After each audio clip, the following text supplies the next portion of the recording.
Hello? Yes, hi. Oh! You're gonna have. Oh! Oh, God. Oh, my God.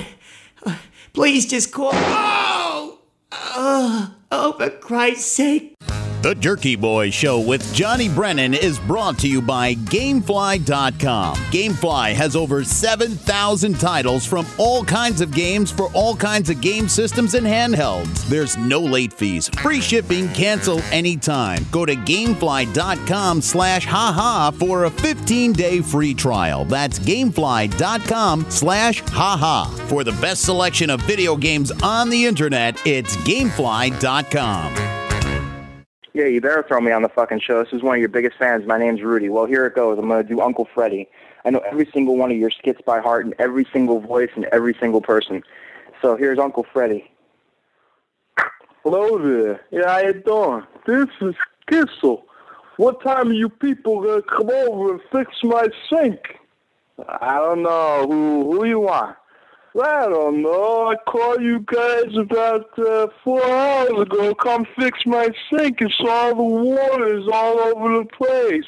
No, you didn't call here. But of course I called you. This is Kissel. Where are you located at? On 24 Crescent Street. Are you the one on Crescent Street? Yeah, that's right. What's taking you guys? Whoa. I told you I'd be there. Oh, Jesus Christ, yeah. No, I told you I'd be there Wednesday. Yeah, you said Monday. I said Wednesday.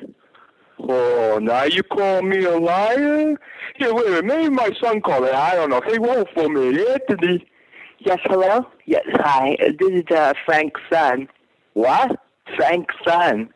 Yeah? I called you last week. I was the guy. Yeah, but I don't remember giving you a price or something or anything. You said you'd come back to me. Yeah, come back to me. Yeah. Are you Freddie? Are you Freddie?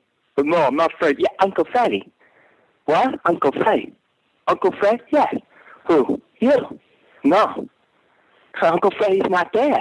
Oh, look, there's no Uncle Freddie here. I think you called the wrong party or something. I don't know. You can't talk to my father. He said Uncle Freddie died. He said Uncle Freddie died. Uncle Freddie died? Oh, my goodness. Not Uncle Freddie died.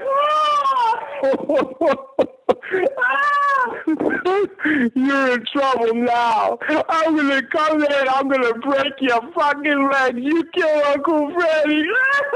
They kill him. You motherfucker. Hey, whoa. Oh, you know what this kid's talking about? Hello? Yeah. What is wrong with you? Where's Uncle Freddie? Who the hell knows Uncle Freddie? You got the wrong party, I think, buddy. You kill Uncle Freddie. Now you want to kill me, right? You want to kill me now. You got the wrong party or something. You want to kill me now. This is Kissel. I don't know no Kissel. Oh, Jesus Christ. I don't know no Kissel, you know. All right. Hey, sir. I was hoping you would play that nice little call there about when Frank gets run over by the bad driver and he wakes up in the hospital. It was just so great to see that son of a bitch finally get what was coming to him. He's been beating me so unmerciful my entire life, and I would just like to have it shown for everybody how vicious and evil that man is. Thank you. It's the Jerky Boys Show with Johnny Brennan. Tonight, Johnny's guests include a jackass, a horny prick, a sizzle chest, and one muffin ass. And now, the man who fed booze to a cow just so he can have milky liquor, here's Johnny. All right. Thanks there, Jack. You cabbage-eating fuck you. All right. It's great to be back. Everybody, I hope you had a nice week and nice weekend. I had to play that bit up front, man. That was killer. Was that something else? The kid, he's doing all three parts. The Uncle Freddie bit there. I mean, the kid's he's banging out the little kid Anthony. He's doing the two old guys going at it. Man, I thought that was really good. See, that's what I'm talking about.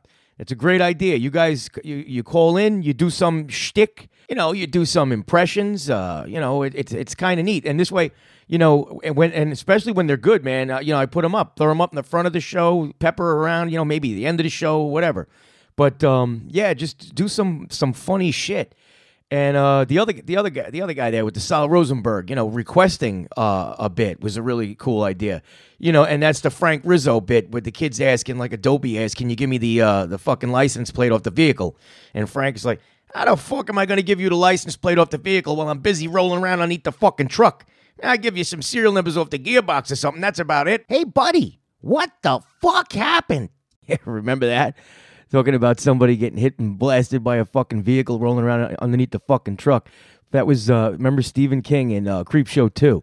I thought that was fucking hilarious. He makes a cameo. Some crazy bitch blasts some hitchhiker standing in the road, and she freaks out and just jumps back in her car and leaves the scene. And, the guy just leaves the poor guy for dead. And then Stephen King makes his cameo right at that point. He drives up in a big red tractor trailer. And it's fucking hilarious. He does this weird squinty look with his eyes, and he's like, hey, buddy, what the fuck happened? And it's just every time me and my daughters, we watch that, it's hilarious. Just the way he's looking with his eyes squinting at night, and the way he came out with that fucking line. It's absolutely fucking hilarious. And then some silly broad, she drives up on the scene, and she's like, what? Oh, my God, what happened here? And Stephen King is like, I'll tell you what happened. A guy got creamed. That's what happened. Happens all the time. And every time we see that, my daughters, like I said, 8-year-old and a 16-year-old, it's classic, man. Those classics, even if you see the first Creep Show, I can hold my breath for a long time with Leslie Nielsen. Dynamite stuff, man. And it's good to introduce, the kids, have the kids growing up with this stuff that's just classic. Yeah, and I really think that's the way to go with the kids today, Because you look at everything, these kids today, all they do is walk around. I mean, if, looking down, tapping away with their thumbs, and it's kind of wacky the way, things are going. So I think it's good to have the kids, like my daughters are like throwbacks, man. They grew up with, Led Zeppelin, Sonny and Cher, thanks to TV Land, Hogan's Heroes, all good shit, man. Good, just really classic stuff. Even anything like the Carol Burnett show or any of those skit shows like Dean Martin, man. It was just, and the kids, it's funny if you show it to them, they love this shit. They're not, they don't look at it and say, they really enjoy it. So I don't know. I'm just glad, man. I think I'm really happy that I got, two kids that really enjoy, the classics. But anyhow, I got to take care of this call for Sal. I mean, Sal was nice enough to call in, and, he says it's his turn to, he wants to see Frank, get blasted and roll around underneath the fucking truck. So let's hear it. Hello. Okay. Yeah, he backed over my goddamn legs. Now I'm standing here with shattered fucking legs. That's all I need. I just came to in the fucking hospital here. All I remember seeing is that little friggin' cute sign you have there about the bad driving. Okay. Hello. Can I get your name and number? Ah, Christ. It's always this way with you people? Where the hell you get these drivers from? What do you pull them off the street? What is this? Sir? Pull them out of the subways? For Christ's sakes, this guy backed up over my legs 3 or 4 times there. They look like fucking chop meat now. Sir, I want to help you. Oh, Christ. Oh. To help you, I need to get some information from you. Go ahead, shoot. Shoot me some info. Go ahead. I need your name and number. I got to give you my name and number when I got some guy that, smashed me into little pieces as a human being. Okay. Well, can you at least give me... If you saw my legs right now, buddy, you'd probably vomit. The damn things are sick looking. It's horrible. The fucking dog will be nipping at me in a little while with these fucking legs the way they are. Okay. For Christ's sakes. Do you have the vehicle number at all? Ah, Christ, the vehicle number. I only was a big delivery truck or some swill or some shit was dripping out of the back of that fucking thing. I don't know. Do you have the company name of the vehicle? How the hell am I going to see the company name when I'm busy rolling around underneath the fucking truck? Sir, I'm just trying to help. Jesus Christ, you're asking me for company names and I'm laying under the fucking truck? I can give you serial numbers. That's about the best I can do for you. For Christ's sakes, the goddamn gearbox crushing me in the ground. You're asking me for the fucking, the name of the business? What do I look like, a tomcat or something? A nightcrawler? Jesus Christ. Go ahead, shoot. Okay, if I'm gonna help you. Oh, this is funny. You're laughing now, for Christ's sake. No, I just need to get the vehicle. Oh, jeez. The more I think about it, the more angry I get now. I'm laying up in a fucking hospital bed. I won't be able to get myself near a fucking bottle of hooch, and you're fucking telling me that it's a fucking joke? It's funny? No, I'm not laughing at all, sir. I want to get some information from Oh, Christ. so I can help you. Oh, man. Oh, man, there's this bad fucking awful stink coming off my legs here. It must have been something in the fucking marrow or something for all I know. Okay, and what day did this happen? Oh, man, it happened today. I just came to in the fucking hospital now. I'm just... Oh, Jesus. You know, my friend tells me you can call the numbers on these fucking delivery boys there. Okay. What time did this happen? Time? How the fuck am I going to remember? You say time now. What are you, a wise guy with the time? Okay. I'm supposed to remember time when I'm fucking out like a light. Time. Sir, I'm going to disconnect. Ryan, terminate the call, please. Hello. Ah, for Christ's sake. Classic shit, man. Did I tell you that? That never gets old, man. As many times as I hear that call out, that's one of my all-time favorites. And Frank, I did that. I actually did that. It was MTV Sony, and it was it was just perfect because I'm trying to strain and make it sound like Frank Rizzo is actually, because he says he's laying in a hospital bed, and if you listen to the voice there, it's Rizzo's very strained. His voice is, and it was actually very funny even doing that. That's one of the very few calls that I actually, as I was doing it, I was really thinking, I was, where you really want to start laughing because it's absurd.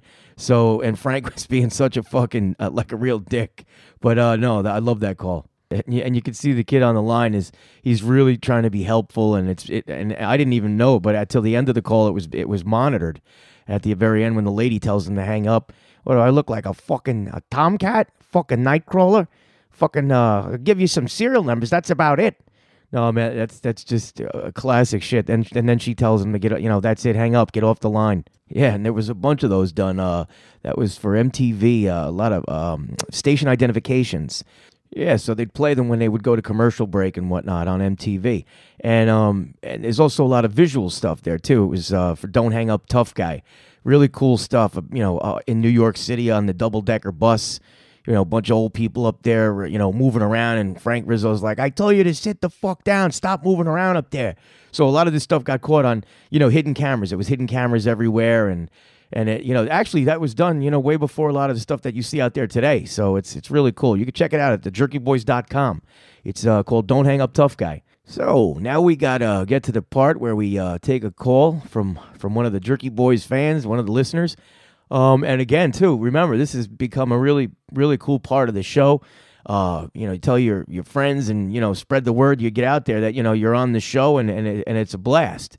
It's really, really cool, man. And a lot of good feedback, a lot of emails, a lot of good Twitter, a lot of everybody really digging the fan section. So put a call into the show, and I'll give you 2 slaps across your fucking mouth just because I likes you. All right, now listen to the call-in section with these 2 assholes. Well, play the goddamn thing. If I didn't know any better, I'd say you was a regular jackass. Play it. Easy, Bob. Hold your fucking horses. Here it goes. Hello? Hey, can I speak to Johnny, please? Hey, how's it going there, squeaky nuts? Hey, what do you say there, tough guy? How's it going? I'm doing good. This is Rob Dimension. I'm right outside of Philadelphia. I wanted to call in and share some Jerky Boys memories and talk a little bit about add some questions to you. Absolutely. That's the been getting a great response with this whole part of the show. A lot of emails, Twitter, and people are really digging it where they can actually call in here and get some shit off their fucking chest, Charlie. I love the podcast. It's fantastic. You're replaying all the old bits that I love. Awesome stuff. Thank you. I can remember, I'm a longtime fan. First of all, I heard you guys on Howard Stern, and then it kind of steamrolled from there where I bought your cassettes. A lot of people don't remember the cassettes. But I remember passing the Jerky Boys cassettes on to, like, my dad and even my grandfather, who at the time was, like, in his 60s. So a bunch of my friends, it was, and you know what was really the key was that the comedy was funny to everybody. Yeah, that is kind of unique to the Jerky Boys. The demographic, it was extraordinary. It was. We had when I used to do record signings. We had mothers coming in with kids that were 5, 6, 7, 8, just little, and even younger, where they would say, "Go ahead, do Johnny, do Frank Rizzo, do Sal." And I would try to tell them, "Oh yeah, just be careful of this cut or that cut." And it was I kid you not, like the mothers would say to me, "They hear worse shit than that at home." Wow. You know? Hey, so you ready for some questions? I got some questions. I'm kind of prepared. Absolutely. Shoot. All right. So you know what funny is. I mean, based on what you do and all the people that you're around creatively, who were some of your comedy influences? Funny enough, I have to say it was very, very, very narrow. I mean, I just always, for whatever reason, and I say this, I've said this in a lot of interviews, I freaking love the Three Stooges.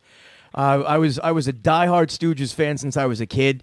And I used to hear everybody go, "Oh, but you got to listen to the Marx Brothers. That's a lot. Oh, it's very sophisticated." I'm like, yeah, some fucking idiot running around with a fucking horn, and some other guys that give me a fucking break. The Three Stooges. It was how many times could you see Mo going to take a chisel and lift the hammer back and smash Curly right in the face with the fucking hammer. I tell everybody, man, that shit never gets old. Those guys were they were amazing.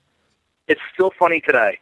I love them. I love the Stooges. And when you go back and you watch the old stuff, the really classic, the early, mid early 30s, and you see some stuff there that's just even the scenery in the background, when they're shooting outdoors and stuff. It's so cool to see, California, back in those days coming, into its own, and here you got these guys just tearing it up. I mean, I just went to the Three Stooges Museum. It's in Fort Washington, Pennsylvania. It's called the Stoogium. Really? It's a blast. Yeah, dude. Wow, I didn't even know. I lived 2 minutes from it. I've lived here for 15 years. Never knew about it. You want to know how I heard about it? I was watching the Three Stooges made-for-TV movie, and what is the most ironic thing is Mel Gibson was one of the guys behind raising money, and the Three Stooges were all Jewish. And we all know what Mel Gibson's in trouble always for. Bizarre. Yeah, that's right. That's right. That's very true. That's cool. I didn't even know there was a Three Stooges museum. It's a lot of fun. It's called the Stoogium. It's Stoogium.com. People can look it up. All right. So back to the questions. So I'm sure that it was a whirlwind for you guys when you guys were on the Howard Stern show. Can you describe the aftermath of what happened? From going from the Howard Stern show to getting your first record done, was there pressure on you to create more? Like, what happened behind the scenes?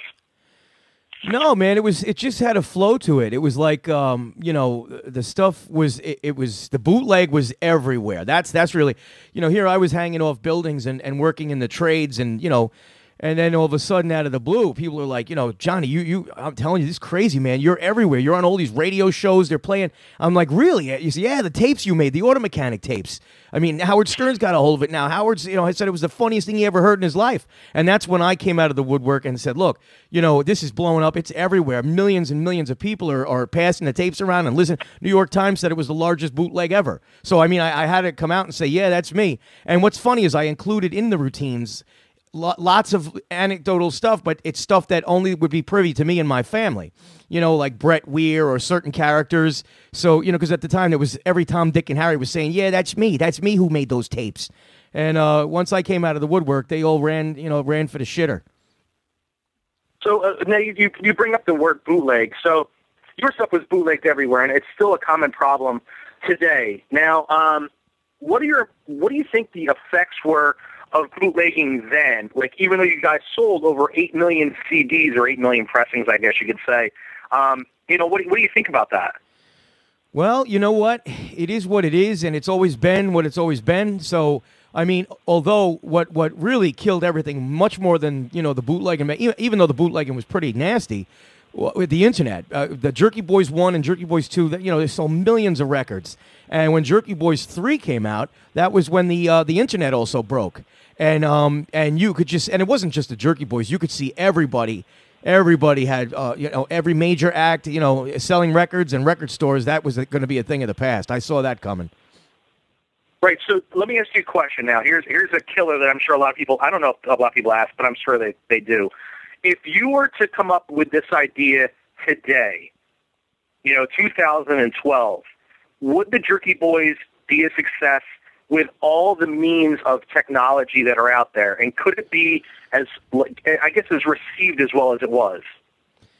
I absolutely believe so, because the Jerky Boys, what happened was, the question is a time question. It's written in time, in history.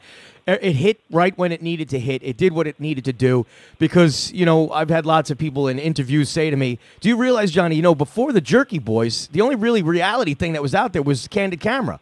And when you think about it, when the Jerky Boys hit, that was the word that was on everybody's lips. They were like, holy shit, you got to hear this. This is real. This guy, Frank Rizzo, this Sal Rosenberg, these are real fucking calls. This guy's fucking with people. And that's... You know what it was? It was the shock value. That put the Jerky Boys where people could say that word, real. This is real shit, man. You got to hear it. I mean, I agree at that time. Because comedy today, I think what is perceived as funny now is a little bit different than it was in, let's say, the mid-'90s. But I still think your stuff is classic. And whenever I play it for anybody, they still get it. I mean, it's still there. How are you approached to do the Family Guy? Actually, Seth MacFarlane grew up listening to the Jerky Boys, huge fan.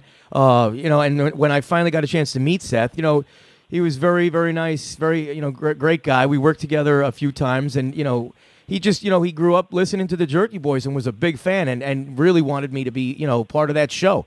And so from really from day one, I've been with Family Guy. I think it's the late '90s or '98, '97. I don't exactly remember, but I've been there since the beginning.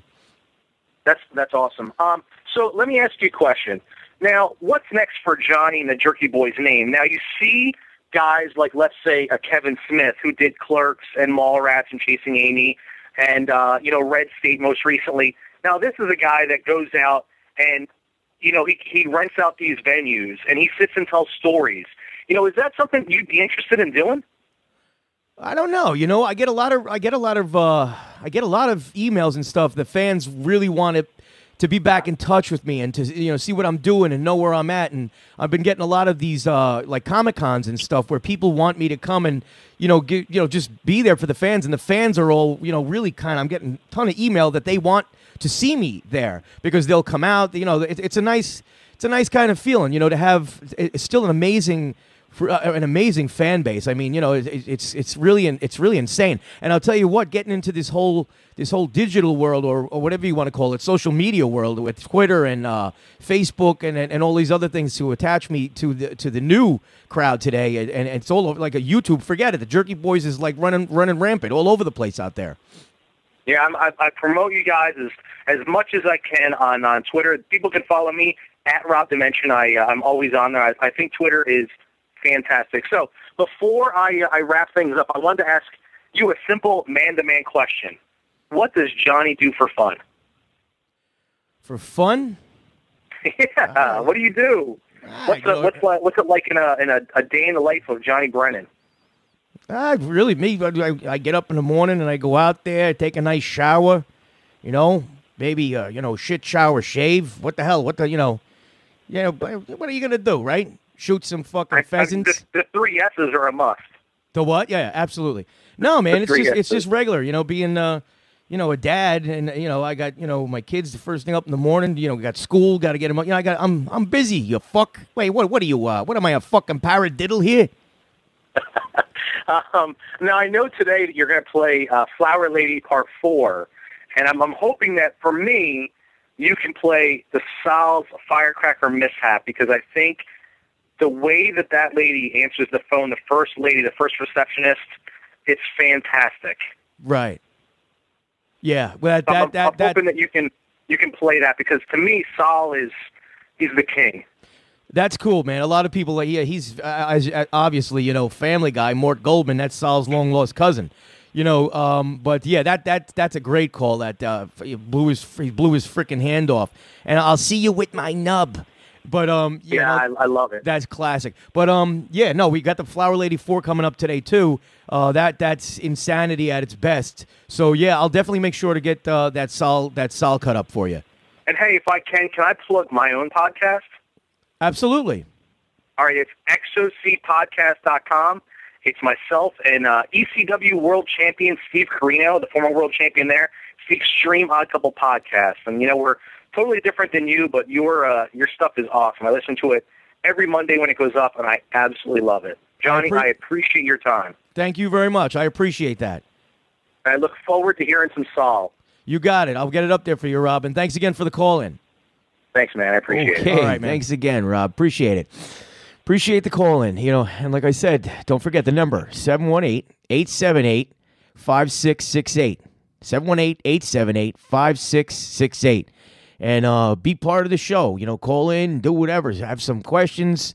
Call in and just, if you want to do some characters, you want to do some shout out, whatever. And you know, and we'll go back and forth. But it's anyway, yeah, and we got to get now to the Flower Lady before I forget, like I did a few times before, and I totally freaking don't even put it in the show. So yeah, we're gonna get to the Flower Lady and then I'll squeeze in. Rob wanted to hear Sal's Firecracker Mishap, which is an all-time classic off of the very first record. So we'll get to that. Let's get to the Flower Lady first, though. So here again, we're back at the Flower Lady, and this is the final. I remember I was going on thinking it was only 3 parts, like a fucking jackass. Totally forgot the final, the finale, the 4th part. But it all, you know, culminates. It gets fucking insane, and you know, I think that may be why you know, big old badass Bob gets a little excited now and again, because he's got a, you know, nice little cameo in the Flower Lady 4. So let's give it a listen. Hello. Hello. Is this Jack? Yes, hi. Who's this? Diane? Hi, I want Diane. the address. Hi. Pardon me? I want the address I'm sending. Okay, I'm sorry. Hold on a moment. Hello. Okay, I've had it. I've had it with you two. I've had it. Who is this? Put Jack on the phone now. You want to speak to Jack? Yes, I do. Then you must speak to Mr. Scott. Let me put on Mr. Scott. Don't do this again. Hello. You know what, Jack? One day when you talk and you understand what it's like to leave the house, you'll understand why I'm so angry. Okay, I gave you the address already. You did not give me the address. I thought we... Okay, go ahead. No, you go ahead. Oh, I'm sorry. Yes, the address is 28 West Street. Hello. 28. Oh, she must have hung up. No, I'm here. 28. She's not on the phone. I'm here. I'm here. She must have hung up on us. Jack, I am at work. Harry. Unlike some people. Harry, Is that Harry? hung up, Harry. Put Harry on the phone. Harry? Put Harry on the phone now. Harry, she hung up. I was trying to give her the address. It's not my fault. She hung up. Harry. Yes? I think she hung up. Put Mr. Getzoff on the phone now. Oh, she's still there. Yes, I'm here. Hello. Oh. I'm here. Put Mr. Getzoff on the phone. Okay, hold on a moment, please.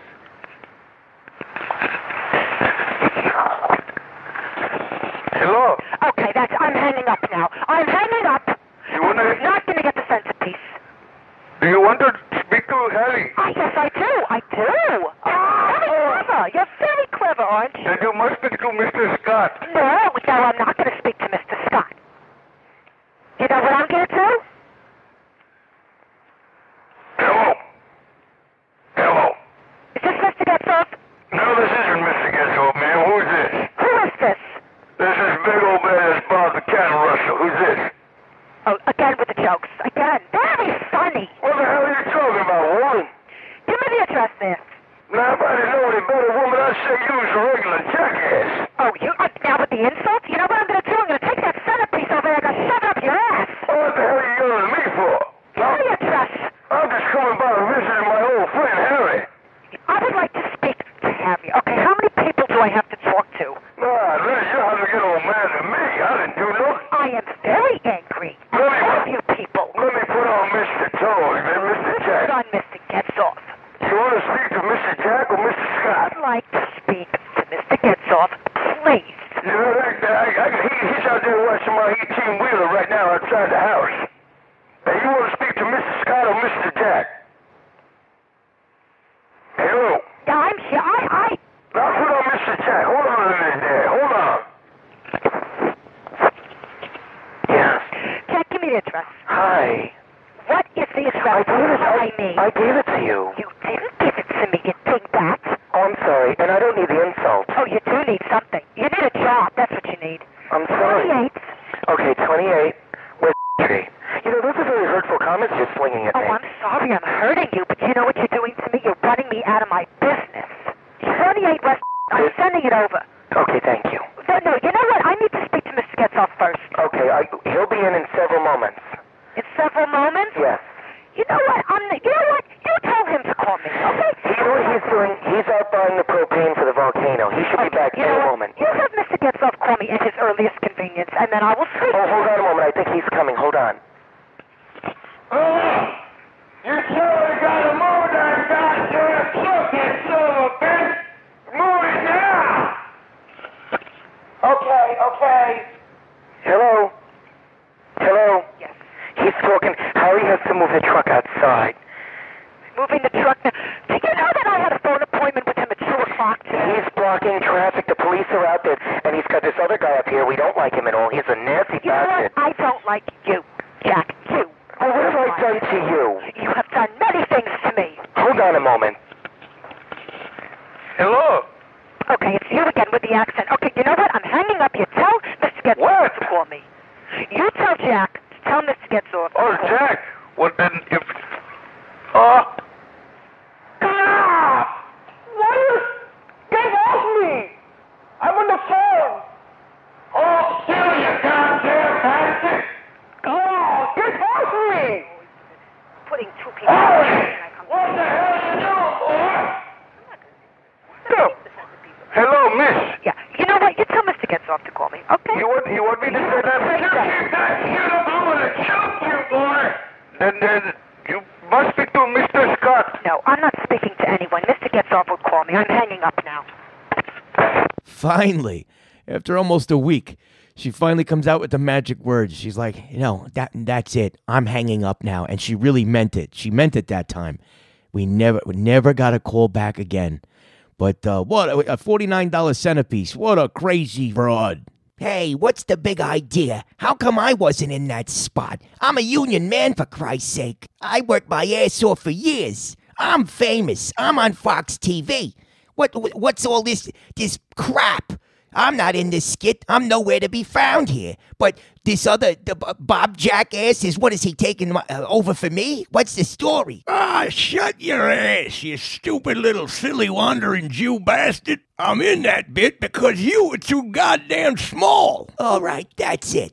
I'm reporting every one of yous to the police and to the unions. I'm tired of this shit.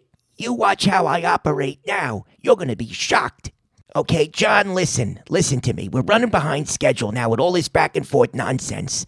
Can you please just play? Look, the guy wanted to hear the skit where I blow my fucking hands off. And, again, people, making fun of me. They want to hear me get hurt or have to be rushed to the hospital or other things like that. So let's just put it out there. Play the damn skit for the kid. Absolutely, Sal. Here it goes. We'll put it up right now. Here it goes. Oh, and Bob, I'm not really too happy with your little houseplant reference. You think I didn't notice? A wandering Jew. What a jackass. Stop. Enough already. Doctor's office. Hi. Oh, hello. Hello. Hello. Yes. We had some fireworks that were left over from the 4th of July, and I blew one off in my hand.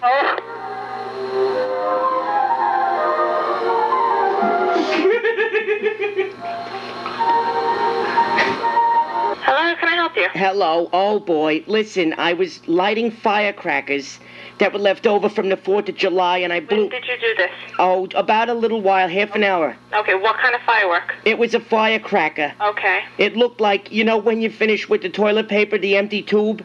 Yes. It looked like that, about that size. Okay. And, It's not a firecracker, that's like an M80 then. Oh, boy, it's big, and my hand does not look good. I suggest that you go to an emergency room and get immediate attention. Yeah, this was a firecracker and the fuse, and all of a sudden... What you can do in the meantime is get a towel. Fantastic. A towel? Something clean. Okay. Doesn't have a lot of lint on it. Yeah. Was in the house is preferred. You know what's funny? It's stinging me like crazy. Okay, in the meantime, just wrap your hand in something like a gauze, something that does not have lint on it. Okay. These firecrackers, my God, I can't even... Really, I'll tell you, I don't even see fingers, but maybe it's just because I'm numb and stingy. Just get a gauze, something that doesn't have lint, something clean, gauze. Okay. Your hand and get to an emergency. Oh, boy, I really did it good this time. Okay. Okay, let me wrap this up, and I'll see you with my nub. Okay. Right. Another classic, man. Jerky Boys 1. Sal's firecracker mishap. Man, oh God, that's that. You know that really brings me back. You know, Sal blowing his fucking hand off. I'll see you with my nub. Oh, fantastic then. Yeah, that's some great stuff, man. That's what started it all, man. You know, that stuff hit the streets, man, and forget about it. Forget about it. Hey, who knows better, right? You fuck, give you a slap on the mouth, you fuck. Hey, Joey. Other things, Joey. Other things. All right, so I hope everybody really enjoyed the new show and got a kick out of some of the stuff. And that guy up front, I still think that was funny shit. This guy calling in and doing all 3 parts, even the little kid Anthony. Good stuff. But yeah, everybody, don't forget, do it. Get in there, man. 718-878-5668. Call in and say hello. Just, you know, say hello, leave a message, and we'll try to get it up there on the show. All right, and don't forget too, check out Facebook /JerkyBoysJohnny or Twitter @JerkyBoysJohnny, and definitely check out the JerkyBoys.com. A lot of cool stuff there. Personal roasts. You know, you get yourself a personal roast for a birthday, family member. It's fun shit, and it's always better than a good fucking poke to the chops. So check it out, thejerkyboys.com. And we'll see you next week. Have a great week and a much greater weekend. And that's it. All right, Chief. Go Giants.